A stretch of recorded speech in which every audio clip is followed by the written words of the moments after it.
बेटा topic 11 good evening my dear student.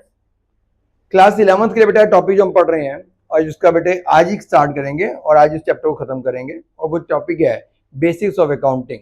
Right, accounting बेटा जब हम करते हैं ना, अकाउंट्स प्रिपेयर करने के जब हम अकाउंटिंग करते हैं तो उसके दो बेसिक्स होते हैं। दो तरीके से आप अकाउंटिंग कर सकते हो। पहला कौन सा है? कैश बेसिस ऑफ अकाउंटिंग, और दूसरा होता है एक्रूअल बेसिस ऑफ अकाउंटिंग। क्या डिफरेंस क्या है कैश बेसिस ऑफ अकाउंटिंग और एक्रूअल बेसिस ऑफ अकाउंटिंग में? बेटे कैश बेसिस ऑफ अकाउंटिंग में हम सब उन्हीं बुक्स को, उन्हीं ट्रांजेक्शन को रिकॉर्ड करते हैं जिसमें या तो बेटे कैश रिसीव कर रहे हो या कैश पे कर रहे हो। ओनली कैश की ट्रांजेक्शन हो रही है तभी वो एंट्री, तब वो ट्रांजेक्शन उस बुक में रिकॉर्ड हो जाएगी। अगर किसी में बेटा कैश नहीं आ रहा, ठीक है, तो उसे हम कैश बेसिस ऑफ अकाउंटिंग में रिकॉर्ड नहीं करते। तो क्या डिफरेंस क्या है बेटे? कैश बेसिस ऑफ अकाउंटिंग में हम सिर्फ उन्हीं ट्रांजेक्शन को रिकॉर्ड करते हैं जो कैश, जिसमें कैश होता है, चाहे वो कैश रिसीव हो रहा है चाहे वो बेटा कैश पे हो रहा है, जो सिर्फ कैश की ट्रांजैक्शन है। अब चाहे कैश आप रिसीव कर रहे हो चाहे आप पे कर रहे हो, राइट, ठीक है। और इसी तरह बेटे एक्सपेंसेस में भी आप उन्हीं एक्सपेंसेस रिकॉर्ड करोगे जिसकी आपने हैव बीन पेड, जिसकी आपने पेमेंट कर दी है बेटा, ठीक है। अब डिफरेंस, अब हमारी जो भी बेटा इनकम है, इनकम टोटल इनकम में से जब मैं अपने टोटल एक्सपेंस माइनस कर लूंगा तो जो बेटे वैल्यू बचेगी वो क्या आ जाएगी? या तो मेरा प्रॉफिट आ जाएगा या बेटे लॉस आ जाएगा of a business for the accounting period. अब जब हम कैश बेस ऑफ अकाउंटिंग करते हैं ना बेटे, उसमें ना तो हम किसी आउटस्टैंडिंग को, ना ही बेटे किसी प्रीपेड को, ना ही कोई इनकम रिसीव्ड इन एडवांस, और ना ही बेटे कोई एक्रूड इनकम, इनमें से किसी भी चीज को कंसिडर नहीं करते, क्योंकि हमें सिर्फ ये देखना भैया कैश आ रहा है। ये मैटर नहीं करता कि वो कैश अगले साल का था भैया, पिछले साल का है, एडवांस है या लास्ट या आउटस्टैंडिंग है, राइट, ठीक है बेटे, ये मैटर नहीं, बस पैसा आ रहा है। इस साल पैसा आया, मान लो हमारा करंट ईयर कौन सा चल रहा है? करंट ईयर 26 है। वो बोलता है भाई साहब आपके पास एक इनकम रिसीव्ड हुई है, बट ये जो इनकम है ये 2025 की है, कोई बात नहीं, रिसीव कब हुई है? 26 में, ये मेरा रिवेन्यू माना जाएगा अगर मैं कैश बेसिस से चल रहा हूं। बेटे जब आपने पैसा रिसीव किया वो आपका रिवेन्यू है, चाहे वो पैसा प्रीवियस ईयर का था, चाहे वो 27 का है, चाहे वो 28 का है, उसे आपने रिसीव कब किया? 26 में, तो उसे 26 का ही रिवेन्यू कंसिडर किया जाएगा, राइट। तो ये होता है बेटे कैश बेसिस ऑफ अकाउंटिंग। जब हम कैश बेसिस ऑफ अकाउंटिंग करते हैं तो आपने क्या बात ध्यान रखनी है बेटे? ना तो कोई आउटस्टैंडिंग, ना कोई प्रीपेड, ना कोई इनकम रिसीव्ड एडवांस, और ना ही किसी बेटा एक्रूड इनकम को उसमें कंसिडर करना है। एक चीज बेटा आगे लिखी हुई है, receipts and payment account prepared in case of non profit organisation such as charitable institution, club, school is example of accounting of cash basis. देखो हमारी बेटे दो टाइप की ऑर्गेनाइजेशंस होती हैं, एक प्रॉफिट मेकिंग और एक non profit organisations. Non profit organisation के एग्जांपल्स क्या होते हैं? Societies, charitable hospitals, dispensaries, club, government schools, है ना। तो ये भी अपना ये बनाते हैं कि भैया कहां से हमारा पैसा आया, क्या रिसीप्ट्स हैं, क्या हमारी पेमेंट है। तो जो रिसीप्ट्स एंड पेमेंट अकाउंट ये बनाते हैं वो किस बेसिस पे बनाते हैं? कैश बेसिस पे। तो कैश बेसिस ऑफ अकाउंटिंग का एग्जांपल क्या बेटे? Receipts and payment account of किसका? नॉन प्रॉफिट ऑर्गेनाइजेशंस का। अभी आगे जाके हम भी पढ़ेंगे बेटे एक अपना कैश बुक, तो वो भी किस बेसिस पे बनती है? कैश बेसिस ऑफ अकाउंटिंग पे ही बनती है। तो हमने क्या पढ़ा? कैश बेसिस ऑफ अकाउंटिंग में सिर्फ कैश के ट्रांजेक्शन को रिकॉर्ड किया जाता है, जैसे कैश रिसीव हुआ वो हमारी रिसीप्ट है, जैसे हमने बेटा पे किया वो मेरे लिए एक एक्सपेंस है, राइट। अब अगले चलते हैं बेटे, तो इसमें क्या मैंने पॉइंट पढ़ा है? Expenses, prepaid expenses. प्रीपेड क्या होते हैं बेटे? For those expenses which have been paid in advance, उसे आप क्या बोलते हो बेटे? प्रीपेड। एक्रूड क्या होता है बेटे? जो इनकम आपने अर्न तो कर ली है but right, income which has been earned during the accounting period but has not yet become due, therefore it has not been received। आपने इनकम कर ली है बेटे, बट वो इनकम अभी, but income has not been become due, therefore it has been received। तो interest accrued on FD। कोई income बेटे आपने एडवांस मिल गई है, before it has been earn, अभी आपने अर्न नहीं करी बट आपको पैसे पहले मिल गए हैं, तो ये मतलब तो आपको पता ना कि आउटस्टैंडिंग मतलब क्या होता है, जो चीज बेटे ड्यू होती है बट आप पे नहीं करते, आउटस्टैंडिंग। ठीक है। प्रीपेड क्या होता है, जब हम एडवांस पे कर देते हैं बेटे, प्रीपेड। एक्रूड इनकम क्या होती है, वो इनकम है, एक्रूड इनकम क्या होती है बेटे, इनकम आपने अर्न कर ली थी but has not been become due and has not been, ना ही बेटे वो मिली है, तो उसे आप क्या बोलते हो, एक्रूड इनकम, राइट। बट वैसे अब आपको एक्रूड इनकम का एग्जांपल पता क्या है, income due but not received, जो इनकम अभी ड्यू है बट आपको रिसीव नहीं हुई है, तो एक्रूड इनकम, राइट बेटा। इनकम आपको एडवांस मिल गई है, अभी आपने इनकम अर्न नहीं करी है बट पहले आपको पैसे मिल गए हैं, तो उसे क्या बोलोगे बेटे, इनकम रिसीव्ड इन एडवांस। तो इन सब चीजों को हम कैश बेसिस ऑफ अकाउंटिंग में इंक्लूड नहीं करते। इसके एडवांटेज क्या है बेटे, पहली बात तो ये है काफी सिंपल बेसिक्स ऑफ अकाउंटिंग है, क्योंकि ना तो हमें कोई आउटस्टैंडिंग की एडजस्टमेंट करनी पड़ती है, ना ही बेटे कोई प्रीपेड की, ना ही कोई एक्रूड की, और ना ही कोई एडवांस की, इन सब की एडजस्टमेंट हमें करनी नहीं पड़ती, बहुत इजी मेथड है प्रॉफिट लॉस निकालने का। दूसरा, राइट, तो ये क्या बेटे, this approach is more objective and very few estimates and judgement are required. ये सिंपल है, जब पैसा आ रहा है वो मेरी रिसिप्ट है, जब पैसा जा रहा है वो मेरी पेमेंट्स है। ठीक है।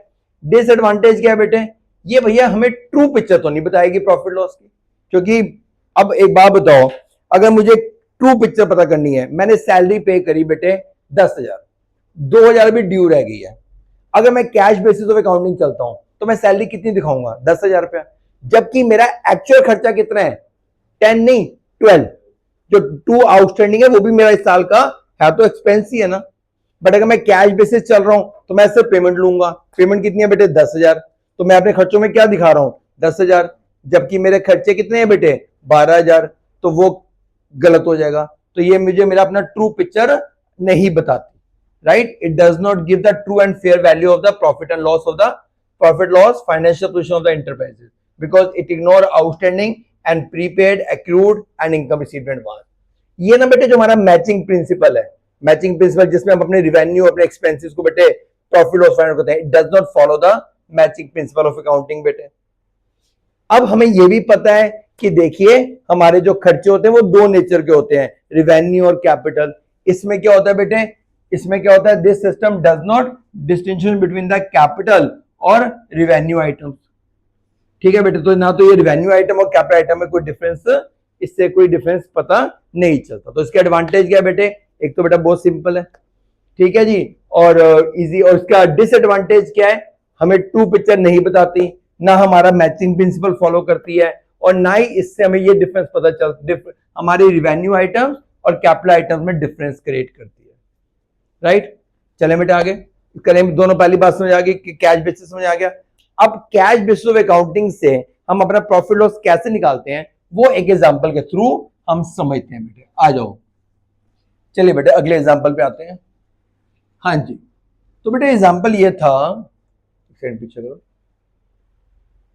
बेटे, क्या रहेगा, फाइनेंशियल ईयर 2023-24 है मिस्टर अशोक का, उनकी कैश सेल है 3,90,000, क्रेडिट सेल है 1,60,000, राइट। कैश सेल कितनी है बेटे, कैश सेल मैं यहां लिख देता हूं, कैश सेल करी उन्होंने, जो है नगद माल बेचा, कैश सेल करी बेटे 3,90,000 की कैश सेल करी, और जो उन्होंने क्रेडिट सेल करी बेटे, जो उन्होंने उधार माल बेचा, उसकी वैल्यू है 1,60,000, और उनके जो बेटे एक्सपेंसेस हैं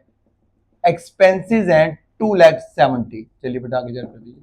हाँ, out of which 80,000 is still to be paid, अभी 80,000 रुपए आपने पेमेंट करी नहीं है, आपको बेटा इनकम निकालनी है, और कौन सा मेथड फॉलो करना है, कैश बेसिस।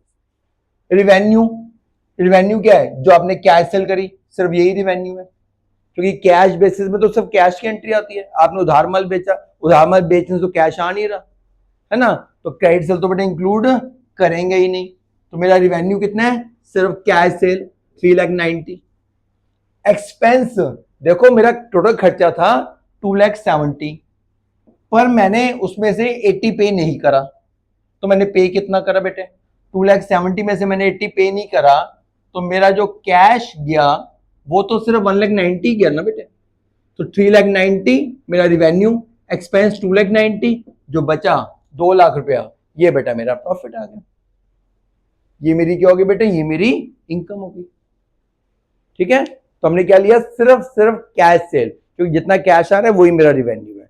और खर्चों में भी वही लिया बेटे जो मैंने पे किया है, जितने खर्चे थे वो नहीं लिया, जो मैंने पे किया मैंने वो लिया, क्योंकि मैंने बताया ना कैश बेसिस में सिर्फ कैश रिसीव्ड और कैश पेड इसे ही इंक्लूड करते हैं।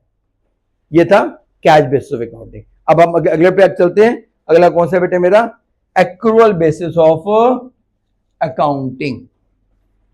बेटे जो एक्रूअल बेसिस ऑफ अकाउंटिंग है ये कहता है कि देखो भैया, जिस दिन वो बुक्स में ट्रांजैक्शन हो गई, ठीक है जी, जिस दिन आपने सेल कर दी, जैसे एग्जांपल जिस दिन आपने सेल कर दी उसी दिन वो आपका रिवेन्यू है। पैसा मिला या नहीं मिला, या पे किया या नहीं पे किया, ये चीज मैटर नहीं करती। आपने सेल कर दी, चाहे आपको पैसे 3 मंथ्स बाद मिलेंगे। आपने सेल करी है जुलाई में, तो रिवेन्यू किस दिन का है बेटे, वो जुलाई का। तो जिस दिन बेटे वो चीज ट्रांजैक्शन इंकर्ड होती है उसी दिन उसे आप अपना रिवेन्यू या उसे अपना एक्सपेंस मानोगे। पैसे कब आ रहे हैं, पैसे कब जा रहे हैं, ये चीज मैटर नहीं करती इस मेथड के अंदर। तो इसमें क्या है बेटे, under accrual basis of accounting, cash sale, cash basis of accounting, income से recorded as income when it is earned. मतलब हम क्या करते हैं बेटे, इसमें जिस दिन आपने इनकम अर्न करी उस दिन वो आपकी इनकम मान ली जाती है। ये मैटर नहीं करता कि आपको पैसे मिले हैं या नहीं मिले।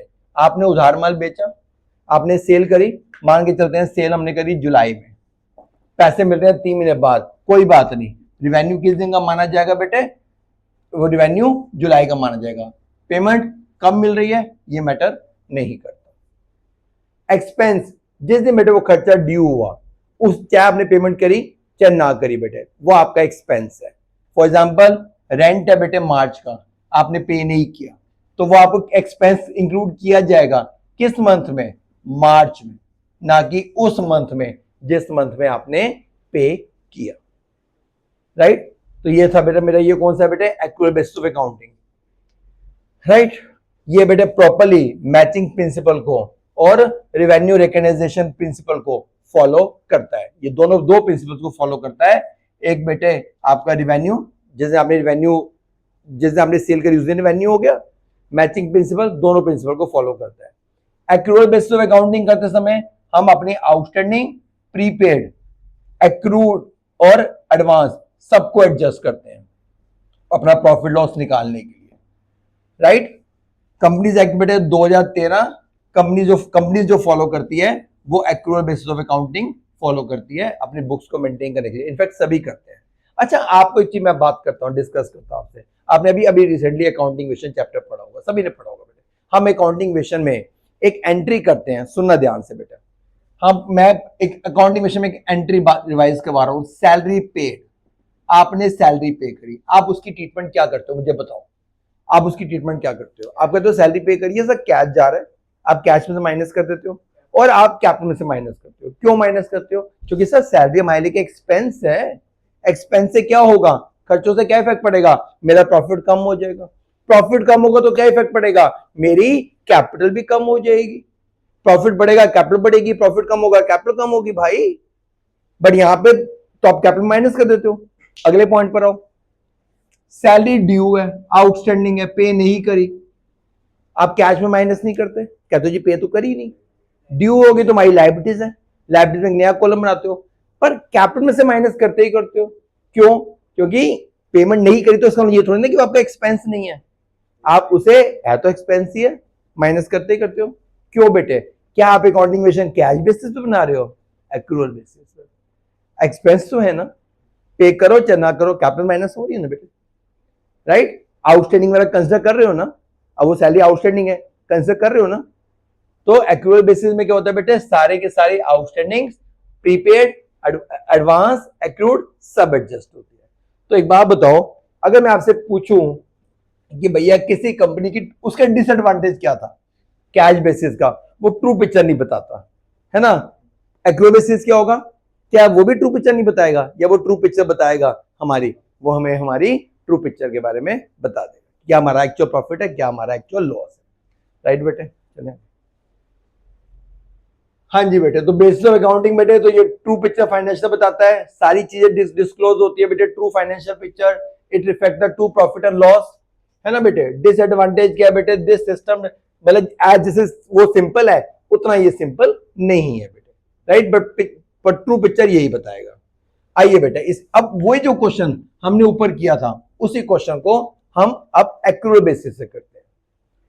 अब एक्रूअल बेसिस में बेटा मेरा रिवेन्यू क्या है, हाँ बताओ रिवेन्यू क्या है। यस विहान, जो मैंने कैश सेल करी वो भी रिवेन्यू, जो मैंने उधार माल बेचा पैसे मिले चाहे नहीं मिले वो भी मेरा रिवेन्यू। तो उस केस में बेटा मेरा रिवेन्यू कितना है 5,50,000। एक्सपेंस जो मेरा उस ईयर का एक्सपेंस है, उस ईयर का एक्सपेंस कितना है 2,70,000। वो कह रहे हैं जी मैंने 80 पे नहीं करा, कोई बात नहीं बेटे, है तो मेरा इस साल का एक्सपेंस ही है ना। एक्सपेंस मेरा कितना है इस साल का actual expense, what amount we have to pay, मुझे पे करना था बेटे 2,70,000, ये मेरा एक्सपेंस है। तो रिवेन्यू माइनस एक्सपेंस, जो वैल्यू बची 2,80,000, ये मेरा इनकम है, ये मेरा प्रॉफिट है। ठीक है बेटे, समझ आ गया। चलो आगे बेटा, आइए बेटा एक क्वेश्चन और उठाते हैं, बड़ा अच्छा क्वेश्चन है, पूरा क्वेश्चन बोर्ड पे आ जाएगा। यस, क्वेश्चन ये है बेटे कि आपने एक्सपेंस पे किए 1,60,000, एक्सपेंस एडवांस आपने जो पे किया ना, जो आपने पे किए 1,60,000, उसमें 40,000 रुपए अगले साल का है। Not yet paid is 20, received income is this, उसमें इतनी एडवांस है इतनी रिसीव नहीं हुई। आपको बेटे दोनों केसेस से अपना इनकम बतानी है, कैश बेसिस से भी और एक्रूअल से भी। तो पहले चलते हैं बेटे कैश बेसिस पे। कैश बेसिस में रिवेन्यू, यस नमन, इनकम कैश बेसिस चल रहा है। देखो इनकम आपको रिसीव हुई है 2,40,000, जिसमें 30,000 रुपए अगले साल के है। क्या फर्क पड़ता है, रिसीव इनकम तो मेरी रिसीव पैसा तो आ ही रहा है, मानी तो इनकम ही जाएगी। तो मेरा रिवेन्यू कितना हो गया बेटे प्रॉपर, मेरा रिवेन्यू कितना हो गया 2,40,000। चाहे इसमें बेटे 30 अगले साल का था, कोई बात नहीं, मैं कौन सा मेथड फॉलो कर रहा हूं, कैश बेसिस बेटा। और इनकम नॉट येट रिसीव, कोई बात नहीं, नॉट येट रिसीव, पैसा आया नहीं, मेरा रिवेन्यू नहीं है, ये हो गया मेरा रिवेन्यू। एक्सपेंस की बात करो, कह रहे जी मैंने एक्सपेंस पे किया 1,60,000, जिसमें 40 एडवांस है, इतने नहीं मिले। बेटे मैंने अभी आपको बताया ना कि जब हम कैश बेसिस करते हैं तो आउटस्टैंडिंग प्रीपेड इन सबको कंसिडर नहीं करते। तो मैंने कितना पे किया, मैंने पे किया 1,60,000, मेरा एक्सपेंस कितना है 1,60,000, मेरी इनकम कितनी होगी बेटे, इनकम होगी मेरी 80। अब आ जाओ यही क्वेश्चन, सेम यही क्वेश्चन किससे करते हम, अगर एक्रूअल बेसिस से। किससे करते बेटा, एक्रूअल से। बताओ मुझे समझाओ, हम क्वेश्चन पे बाद में आएंगे, उसके सॉल्यूशन बाद में देखेंगे, पहले हम खुद सोल्व करेंगे। सॉरी, मेरा रिवेन्यू बेटे, इनकम जो है आपको जो मिली है, इनकम आपने जो रिसीव करी है, वो रिसीव करी है 2,40,000, जिसमें बेटे 30 अगले साल की है, एडवांस है। वो तो मेरी इस साल की इनकम तो नहीं है ना बेटे, प्रीपेड है। आपको उसने बताया था बेटे जब कोई चीज आउटस्टैंडिंग होती है तो वो इसी ईयर का खर्चा है, तो उसको हम क्या करते हैं, ऐड करते हैं। और जो हमने एडवांस पे किया होता है बेटे प्रीपेड, वो इस ईयर का खर्चा नहीं है, तो उसको उसमें क्या कर देते हैं बेटे, माइनस कर देते हैं। आपने बेटा इनकम रिसीव हुई है 2,40,000, जिसमें 30 एडवांस है, तो माइनस, अब एडवांस मिलना बेटे माइनस रिसीव्ड इन एडवांस, कितनी नंबर 30। तो मेरी अभी इनकम कितनी होगी बेटे 2,10,000। नॉट येट रिसीव, आउटस्टैंडिंग कितनी है बेटे 24,000। आउटस्टैंडिंग क्या करते हैं बेटे, आउटस्टैंडिंग एक्रूड इनकम प्लस कर देते हैं, कितनी बेटे 24, तो मेरी इनकम कितनी होगी 2,34। क्योंकि अब आसान सी बात समझाऊं तो बेटे, आसान से मतलब क्या हुआ, 2,40,000 से आपको मिल रही है इनकम, जिसमें 30,000 रुपये अगले साल की है, तो मेरी इस साल की इनकम तो नहीं है, उस साल उसको मैं इस साल की इनकम इंक्लूड नहीं करूंगा और वैसे माइनस करूंगा। इतनी इनकम ड्यू रह गई है तो वो इस ईयर की, तो उसको मैं प्लस करूंगा। आगे बात समझ। दूसरे वे में क्या पढ़ रहे हैं, आउटस्टैंडिंग प्लस एडवांस माइनस। ठीक है जी, तो मैंने आउटस्टैंडिंग प्लस करी, एडवांस माइनस करी, मेरी रिवेन्यू कितना आ गया बेटे, 2,34,000। आ जाओ बेटा एक्सपेंसेस में, आ जाओ खर्चों में, आ जाओ, आंसर दो ना बच्चों। आपके एक्सपेंसेस आपने कितने पे किए बेटे, एक्सपेंसेस आपने पे किए हैं 1,60,000, 1,60,000 आपने पे किया बेटे, उसमें 40 एडवांस है, प्रीपेड है, एडवांस क्या करते हैं बेटे, माइनस माइनस 40, वैल्यू कितनी बची, 1,20,000 बेटे। Expenses not yet paid 20, outstanding, outstanding क्या करते हैं बेटे प्लस, तो मेरे एक्सपेंस कितने आ गए बेटे 1,40,000। मेरी इनकम क्या हो जाएगी बेटे, मेरा रिवेन्यू में से एक्सपेंस माइनस किया, रिवेन्यू कितना है 2,34,000, एक्सपेंस कितने हैं बेटे 1,40,000, वैल्यू कितनी बची 94,000 बेटे, 94,000, तो उससे आ रहा है 80 और उससे आएगा 94, तो देखो बेटा 94 आ रहा है, हाँ बेटा 94 आ रहा है। ठीक है जी, राइट। चलिए अगले क्वेश्चन में तो चलते हैं, एक क्वेश्चन बेटा और ले लेते हैं। आपको क्या निकालना है, अपनी बेटा इनकम निकालनी है, और दोनों बेसिक से, कैश से भी और एक्रूअल से भी। चलिए बेटा अगले क्वेश्चन पे पेज पर।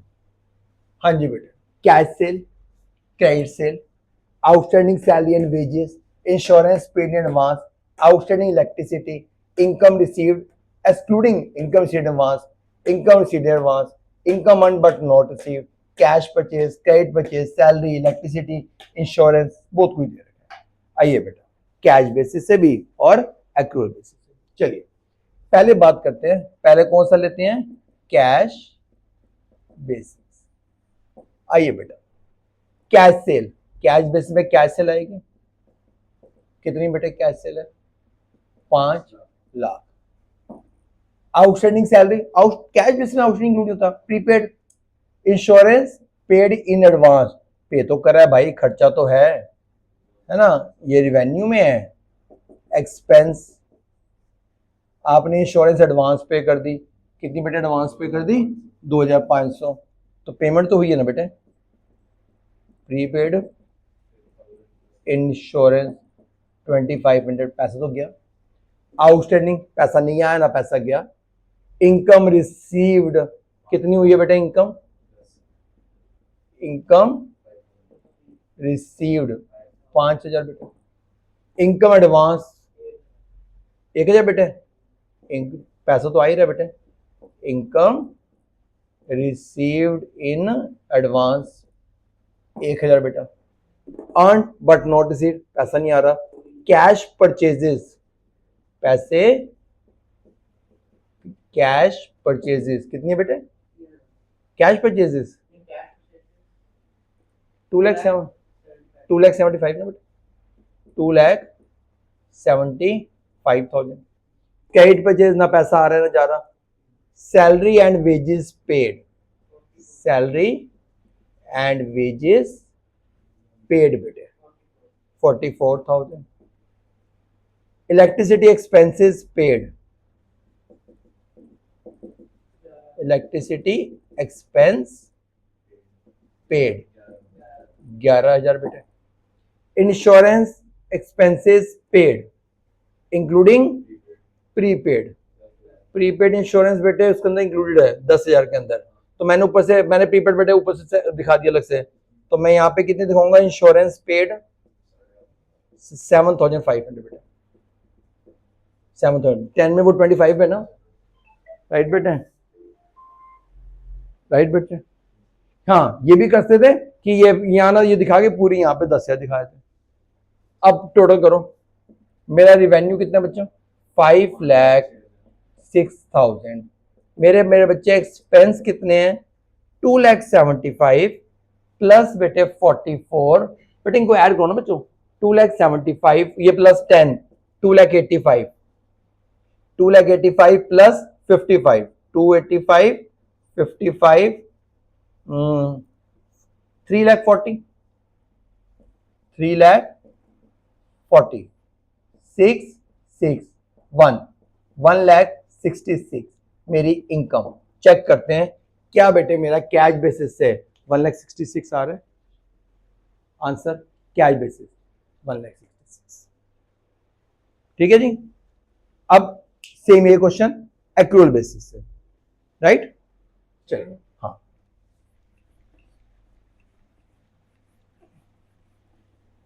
ठीक है बेटे, सेम यही क्वेश्चन बट अब किससे बेटा, एक्रूअल बेसिस। चलो रिवेन्यू की बात करते हैं। कैश सेल, ये तो मेरा रिवेन्यू है ही है बेटे, 5 लाख। आपने जो उधार माल बेचा, क्रेडिट सेल करी 2 लाख, ये भी बेटा मेरा रिवेन्यू है, एक्रूअल में तो इंक्लूड है ना। आउटस्टैंडिंग सैलरी एंड वेजेस देखते हैं, इंश्योरेंस एडवांस, आउटस्टैंडिंग एक्टिविटीज देखते हैं। Income received excluding income received advance, तो बेटे ये भी इनकम है। इनकम रिसीव्ड बेटे, रिसीव्ड कितनी हुई बच्चों, इनकम रिसीव्ड कितनी है बेटा, 1,000 है ना, 1,000 एक है बेटे कि 5 है। आउट पहला वो amount credit sale, credit sale, उसके बाद बेटा सैलरी, फिर 5,000, ये 5 है बेटा। इनकम मिली है 5,000। Income received in advance excluding income received in advance, बेटा इसके अंदर ये पैसा एडेड नहीं है, एक्सक्लूडिंग है, ऐड नहीं है। तो जब बेटे ऐड नहीं है तो माइनस भी तो नहीं करोगे। माइनस क्यों करते हैं कि सर इसमें इतना पैसा अगले साल का है, वो कह रहे हैं नहीं भाई नहीं, इंक्लूड नहीं है, इसमें इतना पैसा एडवांस इंक्लूडेड नहीं है, तो उसको माइनस भी मत करना, ठीक है ना। तो कहीं ये सोचो कि हमेशा ही आउटस्टैंडिंग प्लस प्रीपेड माइनस, बेटे प्रीपेड माइनस तब ना जब मैंने उसके अंदर एडवांस में वो चीज मैंने ऐड कर रखी होती, जब मैंने वो चीज ऐड ही नहीं कर रखी तो मैं माइनस क्यों करूंगा। अगर इंक्लूडिंग होता तो मैं माइनस करता, ये एक्सक्लूडिंग है बेटे, माइनस नहीं करूंगा, राइट। आगे आइए बेटा, उसके बाद अच्छा जी, income earn but not receive, उसका अमाउंट कितना बेटे, income earn but not receive बेटे 3,000 है ना। तो वो तो मेरी इस साल की इनकम है ये बेटे, प्लस इनकम आउटस्टैंडिंग होगी ना बेटे, income earn but not receive excluding income बेटे कितनी है मेरी 3,000, तो मेरी इनकम ये कितनी होगी बेटे, टोटल कितनी हो गई है 8,000। हाँ राइट, ठीक है। तो मेरा रिवेन्यू कितना हो गया बेटा, मेरा टोटल रिवेन्यू कितना आ गया, टोटल रिवेन्यू 5,7,08,000। एक्सपेंसेस की बात करो बेटा, एक्सपेंसेस पहले आपने एक्सपेंसेस पे किए, पहले तो कैश परचेज करी, ये भी आपका एक एक्सपेंस है बेटा। कैश परचेज कितने की करी, 2,75,000 जो आपने उधार लिया बेटे। क्रेडिट परचेज वो कितने की है बेटे, 1,25,000। सैलरीज आपने कितनी पे करी बेटे, पहले के करके करते हैं, salary and wages, salary and wages आपने पे की है 44,000 बेटा। सैलरी आउटस्टैंडिंग भी है 4 outstanding plus outstanding salary 4,000।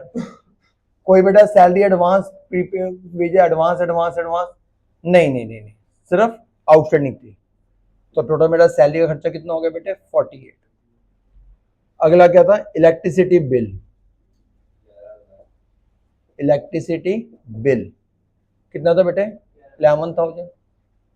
Electricity भी आउटस्टैंडिंग था, कितना बेटा 1,000 प्लस आउटस्टैंडिंग इलेक्ट्रिसिटी 1 कितना हो गया बच्चे 12,000। इंश्योरेंस एक्सपेंसेस कितने पे किया आपने इंश्योरेंस के लिए बेटा, इंश्योरेंस के लिए आपने पे किया 10,000। इसमें वो कह रहा है कि जो आपने एडवांस पे किया वो एडिड है, तो कितना आपने एडवांस पे किया बेटा इंश्योरेंस के लिए ऊपर 25, प्रीपेड है, माइनस कर दोगे, माइनस प्रीपेड इंश्योरेंस 25, इंश्योरेंस का अमाउंट कितना आ गया बेटे 70।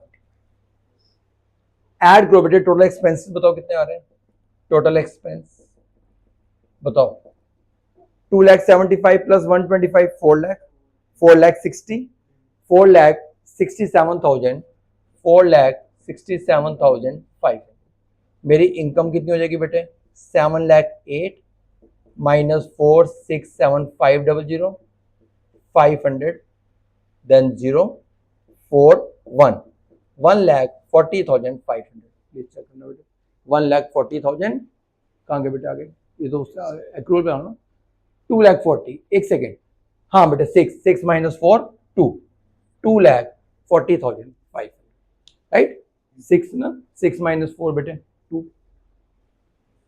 राइट।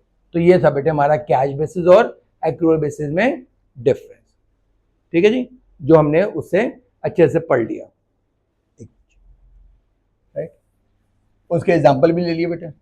तो क्या डिफरेंस क्या है बेटे कैश बेसिस में, क्या है कि इसमें कैश एक्रूअल में कैश और क्रेडिट दोनों ट्रांजेक्शन रिकॉर्ड की जाती है, कैश बेसिस में सिर्फ कैश ट्रांजेक्शन रिकॉर्ड की जाती है। आउटस्टैंडिंग प्रीपेड इन सबको बेटे कंसिडर किया जाता है, इसमें बेटा प्रीपेड आउटस्टैंडिंग इनको कंसिडर नहीं किया जाता बेटे। इससे हमें करेक्ट प्रॉफिट लॉस पता चलता है बेटे, इससे हमें करेक्ट प्रॉफिट लॉस पता नहीं चलता राइट। तो आई होप कि ये चैप्टर अच्छे से आप सब बच्चों को समझ आ गया। बाय बेटा, all the best, take care.